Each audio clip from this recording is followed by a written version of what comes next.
हाँ जी, नमस्ते सबको, राधे राधे।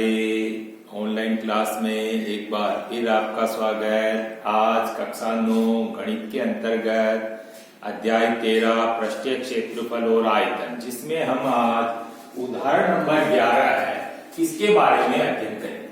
तो उदाहरण नंबर 11 है, एक खुले मैदान में 10 मीटर लंबी एक दीवार का निर्माण किया जाना था। दीवार की ऊंचाई 4 मीटर है और उसकी मोटाई 24 सेंटीमीटर है। यदि इस दीवार को 24 centimetre into 12 centimetre into 8 centimetre विमाओं वाली ईंटों से बनाया जाना है तो इसके लिए कितनी ईंटों की आवश्यकता होगी, ये आज का प्रश्न है। हमारे को क्या है, इसके अंदर एक तो दीवार की लंबाई दे रखी है, मोटाई दे रखी है और ऊंचाई दे रखी है।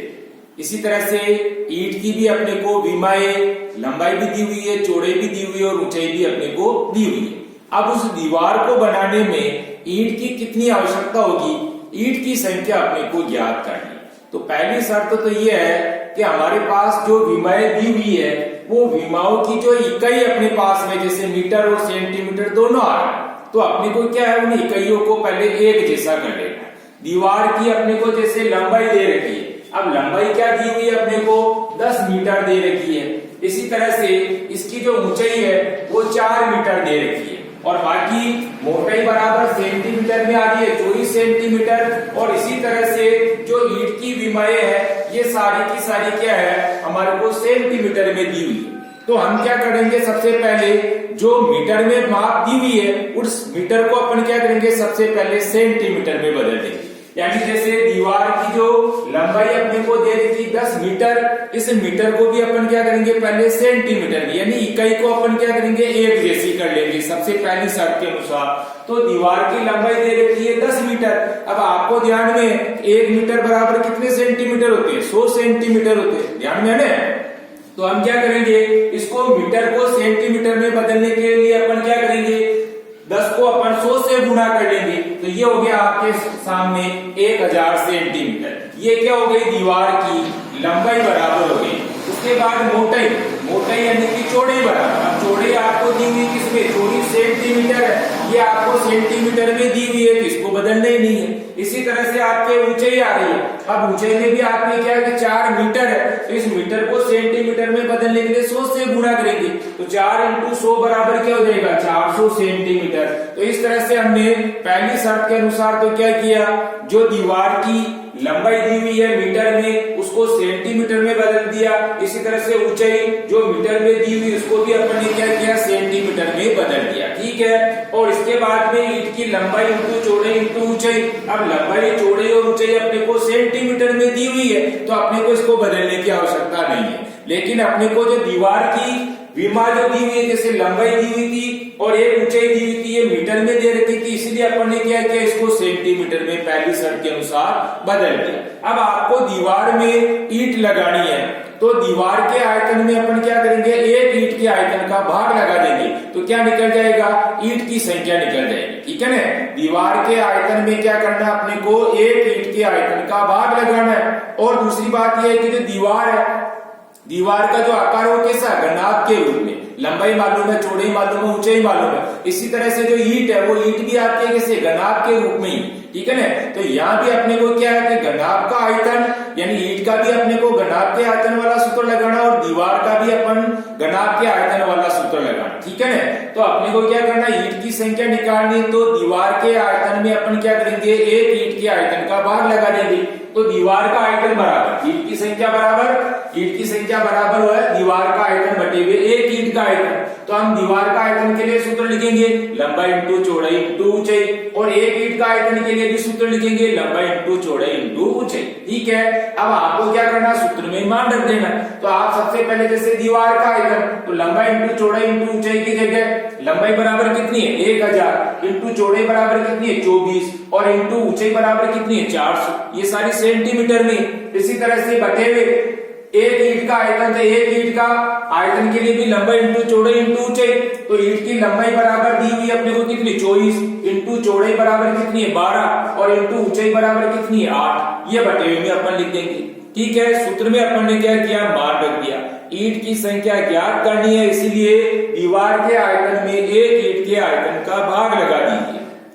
अब अपन क्या करेंगे, जिस तरह से ये करती वैसे काट दीजिए। जैसे 8 एकम 8, 8 2 पंजे 40 यानी कि 50 बार ये 400 कट गया। 8 के पहाड़े से 8 को काटा तो एक बार, और 8 के पहाड़े से 400 को काटा तो 50 बार कट गया। इसी तरह से 12 एकम 12, 12 दूनी 24, 2 बार कट गया। 24 को काट दिया 12 से, और 12 को काटा 12 से तो एक बार, ठीक है। इसी तरह से 24 और 1000, 24 में अपन ने 4 का भाग लगाया तो 6 बार चला गया, और इसी तरह से 1000 में 4 का भाग लगाया 250 का, ठीक है। 4 का भाग लगाया 250 बार ये कट गया। अब उसके बाद वापस 2 एकम 2 और 2 को 6 से यानी 2 तिया 6।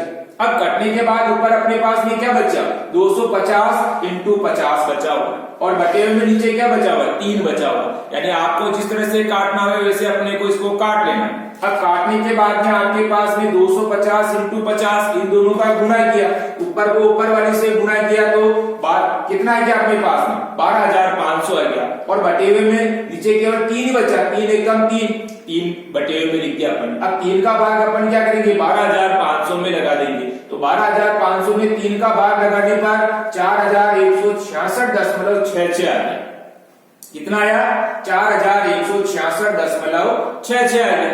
और दूसरी बात यह है कि अपने को यहाँ ध्यान देना, ईंट सदैव पूर्णांक रूप में ही अपने को ध्यान रखना है ना। ईंट का मान जो आना चाहिए वो पूर्णांक संख्या के रूप में। अभी अपने पास में जो आंसर आया वो दशमलव के रूप में आया, 4166.66। तो अपन को क्या है, यहाँ पर लगभग में मान लिखना पड़ेगा। तो लगभग में मान लिखेंगे, दशमलव के बाद में यहाँ क्या है, अपने पास में 6 आ रहा है। दशमलव के बाद में अगर 5 आवे, 6 आवे, 7 आवे, 8 आवे, 9 आवे, तो अपने को यहाँ ध्यान देना है कि यहाँ जो अपन लगभग मान लिखेंगे वो लगभग मान क्या हो जाएगा, 4166 आ रहा है। तो 66 में अपने को एक और प्लस कर देना, तो 4167 हो जाएगी। ईंट की संख्या क्या हो जाएगी, 4167 ईंट। यानी उस दीवार को बनाने में ईंट की संख्या जो अपने को पूछी है वो ईंट कितनी हो गई, 4167 ईंट हो गई, ठीक है। दशमलव के बाद में 5, 6, 7, 8, 9 अगर है तो अपने को क्या, दशमलव के जो पहले वाला अंक है इसमें अपने को क्या करना, 1 जोड़ देना। और अगर माना कि दशमलव के बाद में, जैसे दशमलव के बाद में 1 आ गया, 2 आ गया, 3 आ गया, 4 आ गया, तब अपने को नहीं जोड़ना। तब अपन क्या करेंगे, उस दौरान अपने को केवल इतना से लिखना 4166, ठीक है ना। लेकिन अपने को यहाँ क्या है कि 4166.66 आ रहा है, तो दशमलव के बाद में यहाँ 6 आ रहा है, इसीलिए दशमलव के जो पहले अंक है इसमें अपने को क्या करना, 1 जोड़ देना। तो लगभग में क्या हो जाएगा, 4167 ईंट। यानी उस दीवार को बनाने में हमारे को कितने ईंट चाहिए, 4167 ईंट चाहिए, ठीक है। तो आपने आज जो प्रश्न देखा है इसमें केवल यही है कि ईंट की संख्या अपने को पूछी है, तो दीवार के आयतन में अपने को क्या करना, एक ईंट के आयतन का भाग लगा देना है, तो क्या निकल जाएगा, ईंट की संख्या निकल जाएगी, ठीक है। अब आपको इसी प्रश्न को क्या करना है, HW की कॉपी में हल करना। लेकिन इसके पहले वीडियो को अच्छी तरीके से देखेंगे, उसके बाद इसी प्रश्न को बिना देखे HW की कॉपी में हल करने की कोशिश करेंगे। दूसरा, इकाइयों का भी ध्यान देना अपने को, है ना। इकाइयां क्या है, अपने को एक जैसे पहले कर लेंगे, उसके बाद इस प्रश्न को हल करने की कोशिश करना, ठीक है ना। जैसे अभी यहाँ लंबाई और अपने को ऊंचाई दी हुई थी वो मीटर में, बाकी सारी माप सेंटीमीटर में थी। इसीलिए क्या है, अपन ने लंबाई को भी अपन ने बदल दिया किसमें, सेंटीमीटर में, और इसी तरह से ऊंचाई को भी अपन ने बदल दिया किसमें, सेंटीमीटर में। तो सेंटीमीटर में बदलने के लिए अपन ने क्या किया, जो अपने को मीटर दिया होता उसको सेंटीमीटर में बदलना, तो 100 से गुणा कर देना। यानी 10 को अपन ने क्या किया, 100 से गुणा कर दिया तो 1000 हो गया। इसी तरह से 4 को अपन ने 100 से गुणा कर दिया तो ये 400 हो गया। ये सेंटीमीटर में बदल दिया। तो अपने को इकाइयों का भी ध्यान देना, ठीक है। धन्यवाद, राधे राधे, जय श्री कृष्णा।